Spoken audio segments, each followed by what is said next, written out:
Navoiy shahridagi eng to'pvoy lokatsiya qaysi deb so'rasalar, men o'ylanmasdan aytaman, Navoiy viloyat hokimligining atrofi eng zo'r lokatsiya hisoblanadi. Hozir biz Tsumni orqasi, hammalaringiz bilasizlar, Navoiy shahridagi Tsumni, shuni orqasidagi ko'chada turibmiz. Demak, polni asfalt yo'l bo'lgan, 2 sotix umumiy maydonga ega bo'lgan joy, uyimizning egalariga tegishli ko'rib turgan joylaringiz. Biz sizlarga hozir kartadan ham o'sha joyni ko'rsatib o'tamiz. Demak, mana bu maydonni ko'ryapsizlar. Bu tarafimizda to'liq asfalt yo'l o'tgan. Asfalt yo'l bilan demak Tsumga va viloyat hokimligiga chiqib ketaverasizlar.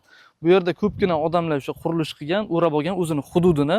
Bu hududlar uyimizning egalariga tegishli. Bu yoq demak 2 sotix maydonni egallagan ushbu joyimiz o'rab olib o'zlaringizni qurilishlaringizni qilsalaringiz bo'ladi.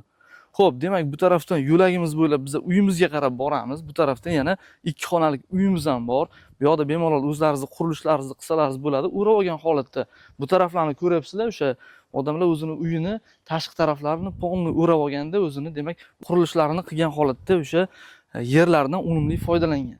Xo'p, bu yoq umumiy maydon 2 sotixdan iborat. Chegarani tushuntirib o'tamiz, keling.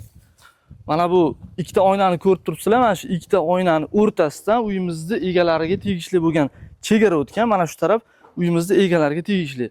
Bu maydon va u tarafda o'sha yo'l yoqasida ko'rgan maydonlarimiz uyimizning egalariga tegishli. Xo'p, bu tarafdagi chegaralarimizni ham tushuntiramiz. Mana bu ko'rib turgan devorda burchakdan to o'sha asfalt yo'lgacha ketgan maydon, u ham shu uyimizning egalariga tegishli bo'lgan maydon hisoblanadi. Bu yoqda demak 2 xonalik yana uyimiz ham bor. Uyimizni ko'rsatib o'tamiz ichki tuzilishini. Mana bu eshikni bitta olib qo'yasiz, ko'rsating. Ikkinchi jahon urushi qahramonlari shu yerda istiqomat qilishgan. Endi uyimizning ichki tuzilishini ham tushuntirib o'tamiz. Bu tarafda asosiy eshik, biz turgan joy bizning koridor qismi hisoblanadi. Bu yoqdan biz asosiy xonalarimizga o'tamiz.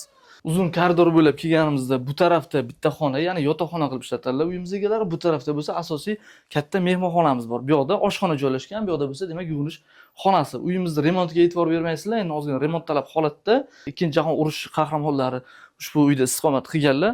O'zlaringiz kelib rejalaringizga qarab yana remontini qilsalaringiz bo'ladi. U tarafda ko'rsangizlar qanaqa katta yer maydoniga ega o'rab olib qurilishlaringizni qilishlaringiz mumkin.